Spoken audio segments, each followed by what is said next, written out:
আসসালামু আলাইকুম রহমতুল্লাহি ওয়া বারাকাতুহু। দেশ ও প্রবাস থেকে যারা এই মুহূর্তে আমার লাইভ ও ভিডিওর সাথে সংযুক্ত আছেন,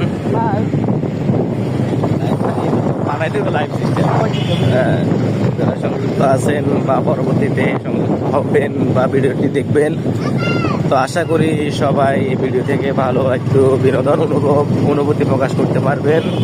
কারণ এটি হলো বান্দরবন বাস টার্মিনাল থেকে নীলগিরি যাওয়ার পথে।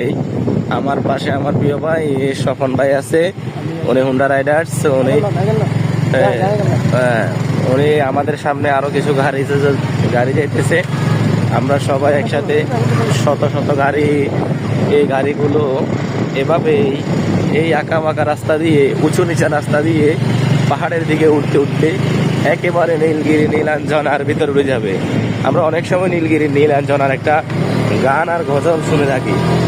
এখন এই দেখেন, আপনাদেরকে নীলগিরির পাহাড়টা দেখায়। এই বিশাল পাহাড়ের মধ্য দিয়ে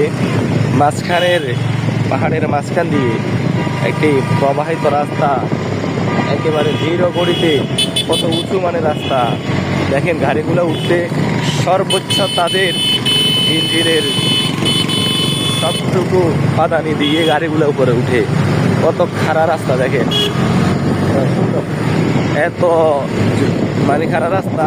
আপনারা আসলে, যারা এখনো আসেন নাই, যদি এই বিনোদন কেন্দ্রে আসেন বা অনুভূতিগুলো প্রকাশ করেন, তাহলে বুঝতে পারবেন যে আসলে আসতে দাঁড়ায় কিন্তু ধরা নাই। আমরা টানের লগে সিনারে যায় হয়ে যাবো, হয়ে গেলে ইয়ে পাস করি একা দিয়ে বামাতি ধরলে কি ভিডিও হইব নাকি?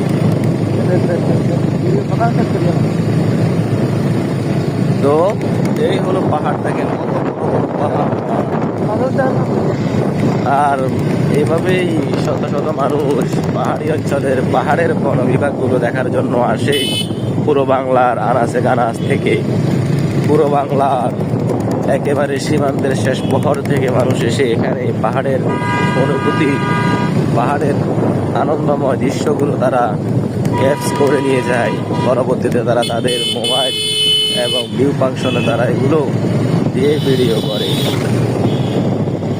দেখেছেন এত সুন্দর মধুরময় সকাল, একটি পাহাড়ের মধ্যখান দিয়ে নীলগিরি রাস্তা, যেটি পাহাড়ের জন্য সৌন্দর্যময় উপযোগী জায়গা বলে আমরা মনে করি। এটি হলো সেই পাহাড়। দেখছো